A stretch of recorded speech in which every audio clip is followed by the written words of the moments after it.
Sección 33.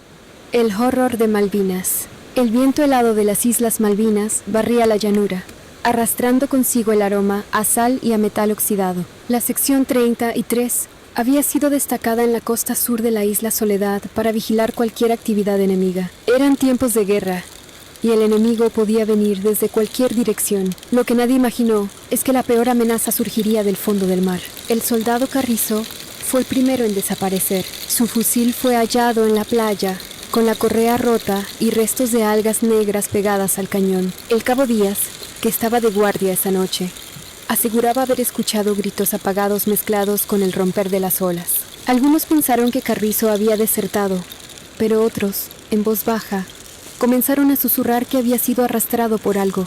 La noche siguiente, el sargento Arrieta organizó una patrulla para buscarlo.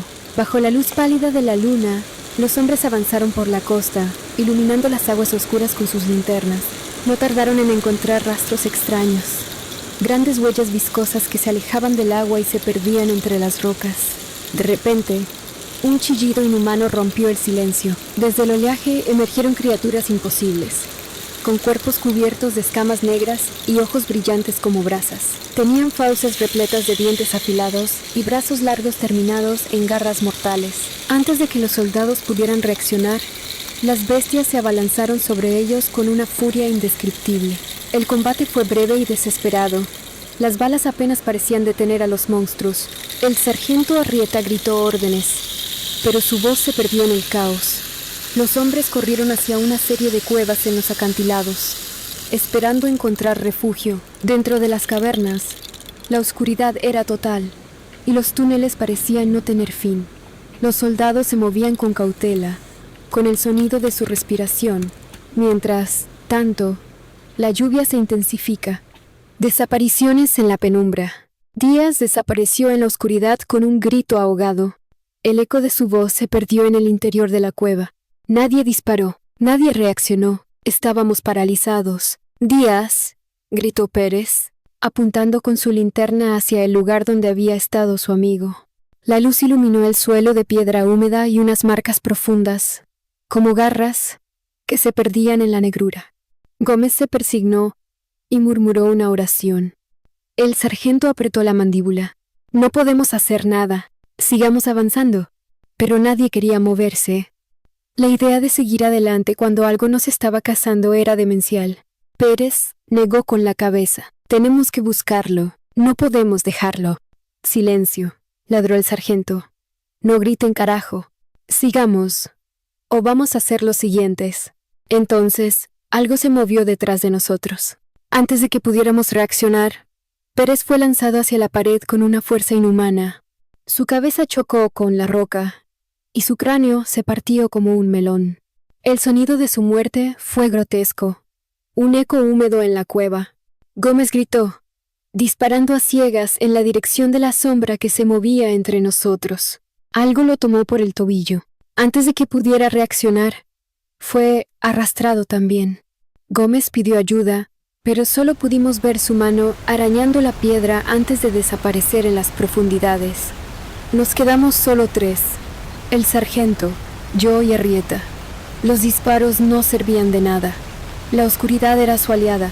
«Corran», dijo el sargento con voz baja. «No hay salida, pero debemos seguir. No nos detendremos». Avanzamos con pasos torpes y desesperados. El miedo nos nublaba la mente. Nos quedamos sin balas y sin esperanzas. El horror nos seguía de cerca, invisible pero presente. Uno a uno habían caído. Ahora solo quedábamos Ramírez y el sargento.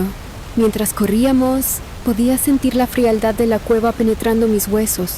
Mi mente gritaba que no había salida, que este ser nos iba a cazar como a los demás.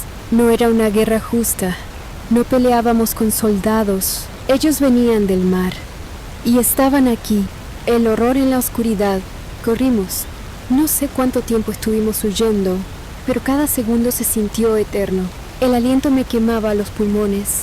Mis piernas estaban a punto de fallar, y el fusil en mis manos pesaba como si llevara encima todo el plomo del mundo. Atrás de nosotros, los gritos seguían resonando en la noche. No eran gritos humanos. A lo lejos, emergieron las cuevas, un refugio improvisado. unas aberturas en la roca que podían ser nuestra única salvación. «Adentro», gritó el sargento Arrieta. Nos metimos en las profundidades de la tierra, jadeando, con los rostros cubiertos de sudor y miedo. El sonido de nuestras respiraciones era lo único que se escuchaba en la absoluta oscuridad. Afuera, los gritos seguían, pero dentro había algo peor. Gómez encendió su linterna, y la luz reveló las paredes cubiertas de humedad y moho. El aire era espeso, olía a podredumbre y agua estancada. Nos apoyamos contra la piedra, tratando de recuperar el aliento, intentando convencernos de que estábamos a salvo. «Mierda, mierda, mierda», farfulló Pérez. Golpeó la pared con el puño. ¿Qué carajo eran esas cosas? Nadie respondió. Nadie tenía una respuesta. Nos miramos entre nosotros, todos igual de aterrados. Díaz se deslizó hasta quedar sentado en el suelo y sacó un cigarrillo con manos temblorosas. No le importó que fuera casi un suicidio encenderlo. Necesitaba sentir algo familiar. Lo encendió y aspiró hondo, sus ojos clavados en la entrada de la cueva. «Esto no es la guerra que nos prometieron», dijo en un susurro. El sargento Arrieta, siempre el más fuerte de todos, tomó la palabra. «Tenemos que mantenernos juntos. No sabemos cuántas son, no sabemos si entraron a la cueva. Vamos a movernos en silencio, mantener las linternas apagadas y buscar otra salida. No nos quedaremos aquí esperando a que nos atrapen». Asentimos. No había otra opción. Con las linternas apagadas, avanzamos a ciegas, guiándonos con el tacto y con los susurros de los que iban adelante. Cada sonido nos ponía en alerta. El goteo del agua, el crujido de las piedras bajo nuestras botas, nuestra propia respiración acelerada. Todo nos parecía una amenaza. Pasaron los minutos, o quizá horas, hasta que escuchamos algo nuevo, un susurro. Nos detuvimos al instante. No era uno de los nuestros, era algo más, algo que venía de lo profundo de la cueva. «No estamos solos», susurró Díaz, su voz apenas audible. Fue lo último que dijo antes de que algo lo arrastrara en la oscuridad. El abismo devora la esperanza. El amanecer apenas se insinuaba sobre el horizonte cuando vimos la salida. La luz del día era una bendición, una promesa de salvación. Pero justo cuando estuvimos a punto de alcanzarla, algo nos sujetó. Garras frías y viscosas se cerraron sobre nuestros tobillos, arrastrándonos hacia la oscuridad. Gritamos, pateamos, pero era en vano. La piedra nos devoró y, al abrir los ojos, vimos el infierno. Había restos humanos esparcidos por todos lados, cuerpos abiertos, masticados. Criaturas de pesadilla festinaban con los nuestros, y a nosotros nos mantenían con vida. De pronto, un sonido gutural resonó en la cueva. Algo se acercaba, algo más grande que las criaturas que habíamos visto antes. El horror solo había comenzado. El aire hediondo de la caverna era lo último que recordé antes de que la oscuridad nos envolviera por completo. Nos habían dejado para algo peor. Parte 5. El despertar en el infierno. Desperté con un dolor punzante en la cabeza. Mi cuerpo estaba magullado, mis músculos tensos y adoloridos. La oscuridad era absoluta, pero podía sentir la humedad en el aire y el olor nauseabundo de la muerte. Algo se movía cerca, algo grande. Intenté moverme, pero mis manos estaban atadas con algo frío y resbaladizo. No eran cuerdas, sino algo orgánico, como tentáculos. Escuché un gemido a mi lado. «¿Arrieta?», susurré, mi voz temblorosa. «Estoy aquí», respondió el sargento, su voz ronca y llena de dolor. «¿Estás herido?». «No lo sé», dije, tratando de evaluar mi estado. «¿Dónde estamos?». «En el infierno», dijo una tercera voz. Era Pérez, o lo que quedaba de él. Su voz sonaba débil, como si estuviera al borde de la locura. De repente, una luz tenue iluminó la caverna. Era una luz verdosa, como la bioluminiscencia de las criaturas abisales. Lo que vi me dejó sin aliento. Estábamos en una cámara gigantesca, con paredes cubiertas de una sustancia viscosa que brillaba débilmente. En el centro había una especie de altar, hecho de huesos humanos. Alrededor de nosotros, las criaturas que nos habían capturado se movían con una gracia antinatural. Eran como una mezcla de crustáceos y serpientes, con cuerpos alargados y cubiertos de escamas. y múltiples extremidades que terminaban en garras afiladas. Pero lo más aterrador era lo que estaba en el altar. Una criatura masiva, con un cuerpo grotesco y deforme, y una boca llena de dientes afilados. Sus ojos, grandes y brillantes, nos observaban con una inteligencia maligna. «Dios mío», susurró Arrieta. «¿Qué es eso?» «No lo sé», dije, pero en mi mente ya sabía la respuesta. Era el líder, el que había estado detrás de todo esto. Las criaturas nos arrastraron hacia el altar. Podía sentir el miedo apoderándose de mí, pero también una extraña sensación de resignación. Sabía que no había escapatoria. La criatura masiva se inclinó sobre nosotros, su aliento fétido llenando el aire. Sus ojos brillaban con una luz propia, como si pudiera ver dentro de nuestras almas. «¿Por qué nos mantienen con vida?», pregunté, mi voz temblorosa. La criatura emitió un sonido gutural, como una risa distorsionada. Luego, una voz resonó en nuestras mentes, no en nuestros oídos, sino directamente en nuestras cabezas. «Porque sois especiales», dijo la voz, llena de malicia. «Sois los elegidos». «¿Elegidos para qué?», preguntó Arrieta, su voz llena de ira. «Para ser parte de nosotros», respondió la voz. «Para ser uno con el abismo». Sentí un escalofrío recorrer mi espalda.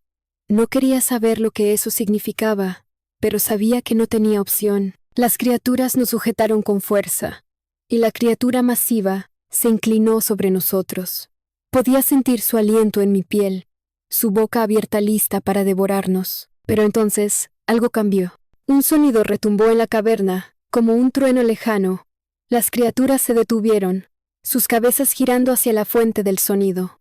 La criatura masiva emitió un gruñido de ira. «Ahora», gritó Arrieta, aprovechando la distracción. Con un esfuerzo sobrehumano, logré liberar una de mis manos y agarré un hueso afilado del altar. Lo clavé en el tentáculo que me sujetaba, y la criatura soltó un chillido de dolor.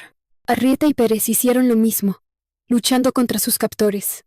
Las criaturas estaban distraídas, y por un momento parecía que teníamos una oportunidad. Corrimos hacia la salida, nuestras piernas temblorosas pero determinadas. Las criaturas nos persiguieron, pero el sonido que había interrumpido su ritual parecía haberlas desorientado. Llegamos a la entrada de la caverna, la luz del día brillando como un faro de esperanza. Pero justo cuando estuvimos a punto de salir, algo nos detuvo. La criatura masiva estaba allí, bloqueando nuestra salida. Sus ojos brillaban con una furia inhumana, y su boca se abrió en un gruñido que resonó en nuestras mentes. «No escaparéis», dijo la voz en nuestras cabezas. «Sois nuestros, pero no nos rendimos». Con un grito de desesperación cargamos contra la criatura, pero no nos rendimos. Con un grito de desesperación, cargamos contra la criatura, nuestros cuerpos débiles pero llenos de determinación. No sé cómo lo hicimos, pero logramos pasar, corriendo hacia la luz del día. Las criaturas nos persiguieron, pero la luz del sol parecía debilitarlas. Corrimos hasta que nuestros cuerpos no pudieron más, hasta que caímos al suelo, exhaustos pero vivos. Miré hacia atrás, hacia la entrada de la cueva. Las criaturas estaban allí, observándonos desde la oscuridad. Sabía que no habían terminado con nosotros, que esto no era el final, pero por ahora estábamos a salvo. El horror había terminado, pero el miedo nunca nos abandonaría. No te pierdas lo que viene. La lucha por la supervivencia no ha terminado. Las criaturas del abismo no descansan, y su sed de conquista es insaciable. ¿Lograrán estos hombres, pertenecientes a la sección 30, y 3 del ejército argentino, una unidad desaparecida en acción durante la Guerra de las Malvinas, escapar de las garras de estas entidades ancestrales? ¿Qué conexión existe entre estas criaturas y el misterioso destino de su unidad? ¿Por qué fueron elegidos? ¿Y qué oscuros secretos se esconden en las profundidades de las cavernas? Suscríbete para no perderte la siguiente parte de esta historia llena de terror, suspenso y emociones épicas. Cada nuevo capítulo te sumergirá más en este mundo de oscuridad, donde cada decisión puede ser la diferencia entre la vida y la muerte. Descubre la verdad detrás de la sección 30 y 3 y el horror que acecha en las sombras. Haz clic aquí para suscribirte y continuar esta aventura. No te quedes atrás. El abismo te espera, y los secretos de la Guerra de las Malvinas